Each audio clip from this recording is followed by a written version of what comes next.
चलिए इसी बीच पटना से बड़ी खबर सामने आ रही है। इस वक्त की अहम जानकारी आपके टीवी स्क्रीन पर पटना से इस वक्त की अहम जानकारी आपको बताने जा रहे हैं। एनडीए के दावे से बिहार में सियासत गर्मा गई है। संपर्क में आरजेडी के 17 से 18 विधायक बताए जा रहे हैं। चिराग पासवान के बयान ने एक बार फिर से हलचल मचा दी है। महागठबंधन में टूट की अटकलें तेज हो गई हैं। विपक्षी खेमे में बेचैनी बढ़ती हुई देखी जा रही है। तेजस्वी की गैर मौजूदगी में तमाम सवाल उठे हैं और कहा जा रहा है कि 17 से 18 विधायक एनडीए के संपर्क में हैं। तो एनडीए के इस दावे ने बिहार की सियासत में भूचाल ला दिया है। चिराग पासवान के बयान के बाद से बिहार की सियासत में खलबली मच गई है। महागठबंधन में टूट की अटकलें जो थी वो अब तेज हो गई हैं। विपक्षी खेमे की जो बेचैनी है वो बढ़ गई है। जेडीयू प्रवक्ता और बिहार के पूर्व मंत्री नीरज कुमार के एक बयान से बिहार में हड़कंप मच गया है। नीरज ने कहा कि आरजेडी के 17 से 18 विधायक एनडीए के संपर्क में बताए जा रहे हैं। ये संपर्क वाली सियासत एक बार फिर से देखने को मिल रही है, जिसका स्पष्ट अर्थ है पाला बदल या दल बदल।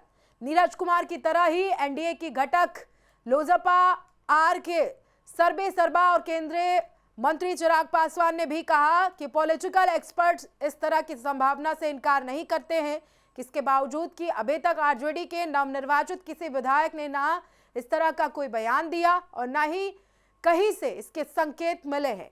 हर बात में कयास लगाने वाले सूत्र भी इस मामले में शांत हैं। कोई इस तरह की बात कह भी रहा है तो वो एनडीए की जमात का है। नीरज कुमार और चिराग पासवान ने संभवतः ये कहा कि ऐसी बातें आरजेडी नेताओं को चिढ़ाने के लिए कही हो, पर दोनों जिम्मेदार व्यक्ति हैं और कोई भी बात यूं ही हल्के में नहीं कहते। इसीलिए उनके जो दावे हैं उनको दरकिनार भी नहीं किया जा सकता।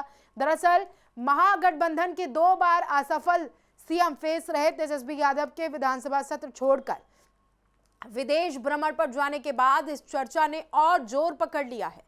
चूंकि वे विधानसभा में नेता प्रतिपक्ष हैं तो उनकी ज्यादा जरूरत सदन में पार्टी के विधायक महसूस कर रहे थे, खासकर वे विधायक जो पहली बार जीत कर आए हैं। बिहार में विधायकों का टूटना कोई नई बात नहीं है। बिहार विधानसभा चुनाव 2020 के नतीजे घोषित होने के बाद बसपा के जमा खान जेडीयू में आ गए थे। चिराग पासवान के नेतृत्व वाली एलजेपी के इकलौते विधायक ने जेडीयू ज्वाइन कर ली थी। बाद के दिनों में वे बीआईपी के सभी 4 विधायकों ने भाजपा से हाथ मिला लिया था और एनडीए तो सत्ता में था। उसकी पार्टियों के साथ घटना जिस तरीके से पार्टियों के साथ ये मेल मिलाप देखने को मिला समझ आता है, लेकिन सत्ता पाने का सपना दिखाकर आरजेडी ने भी अवैसी की 4 विधायक को झटक लिया था।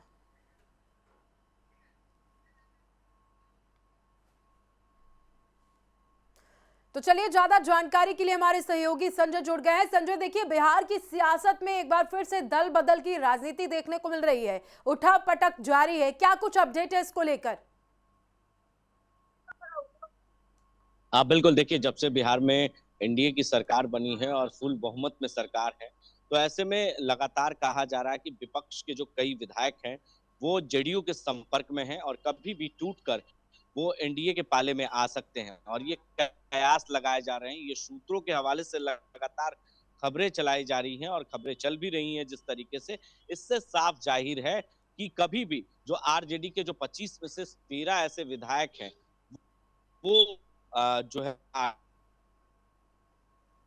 नव निर्वाचित विधायक हैं जो पहली बार जीत कर आए हैं सदन में, और उसके बावजूद जिस तरीके से कहा जा रहा है कि वो टूटकर जेडीयू में जा सकते हैं, तो ऐसे जो संपर्क में हैं करीबन जो लगभग बताया जा रहा है कि 17 विधायक जो है वो जेडीयू के पाले में जा सकते हैं, कभी भी पाला बदल सकते हैं। और दल बदल जो कानून है उसके तहत जो अगर जो 1/3 भी अगर विधायक टूट जाते हैं तो विपक्ष पूरी तरीके से ऐसे भी कमजोर है और कमजोर हो जाएगा और सदन में बैठने लायक नहीं होगा। बिहार के नेता प्रतिपक्ष लगातार जो इस बीच जो मानसून सत्र जो शीतकालीन सत्र चल रहे थे, उस शीतकालीन सत्र में शपथ ग्रहण के दौरान तक वो मौजूद थे, लेकिन जैसे ही शपथ ग्रहण कार्यक्रम खत्म हुआ उसके बाद से ही तेजस्वी यादव लगातार विदेश दौरे पर हैं। कहा जा रहा है कि वो अपने परिवार के साथ विदेशों में हैं और वहां पर पार्टी एंजॉय कर रहे हैं, और कहीं ना कहीं जो सदन के अंदर उन्हें होना चाहिए था शीतकालीन सत्र के दिन, वो मौजूद नहीं है। और जो विधायक हैं, पहली बार जीत कर आए हैं, उन्हें तरीका नहीं पता है कि किस तरीके से जो सदन में बैठना है और क्या सवालों का जवाब किस तरीके से सदन के अंदर देना है। इन सभी चीजों को लेकर उनके अंदर जो लोगों के अंदर कंफ्यूजन है, संशय है। वो चाहते थे कि अगर नेता प्रतिपक्ष रहते तो हमें बहुत कुछ सिखाते और समझाते कि कैसे सदन में जवाब देना होगा सत्ता पक्ष के लोगों को।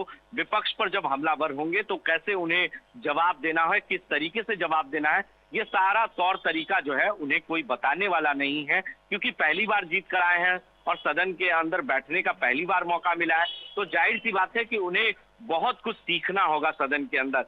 तो ये सब तौर तरीका उन्हें अपने नेता से सीखना होगा। लेकिन जब नेता ही नदारत होगा तो जाहिर सी बात है कि वो उनके मनोबल जो है वो टूट जाएंगे, और वो चाहते हैं कि अब जो है सत्ता पक्ष की ओर रुख करें। और ये खबरें लगातार सुर्खियां बटोर रही हैं कि कभी भी जो 17 विधायक है 25 में से, वो आरजेडी के छोड़कर जेडीयू में जा सकते हैं, पाला बदल सकते हैं। और पहले भी याद होगा कि जब बिहार में नीतीश कुमार जो है सत्ता परिवर्तन हुआ था, बीजेपी के साथ गए थे, तब कई ऐसे आरजेडी के जो विधायक थे वो जेडीयू के साथ चले गए थे, और जो जेडीयू के कई ऐसे विधायक थे वो गोपनीय तरीके से उनका समर्थन कर रहे थे। जब फ्लोर टेस्ट होना था तो फ्लोर टेस्ट के दौरान जो है कई विधायक नदारत हो गए थे जदयू और बीजेपी के, जिसको लेकर उन्हें पनिशमेंट भी दिया गया पार्टी की तरफ से। बाद में उन्होंने माफी मांगकर जो है सत्ता में वापसी हुई, उनकी पार्टी में वापसी हुई। तो अब जो है पाला बदलने का जो सिलसिला है वो बिहार में कई वर्षों से चला आ रहा है, और ऐसे में चलिए ठीक कभी है भी संजय, ठीक है। तमाम जानकारी के लिए आपका बहुत शुक्रिया।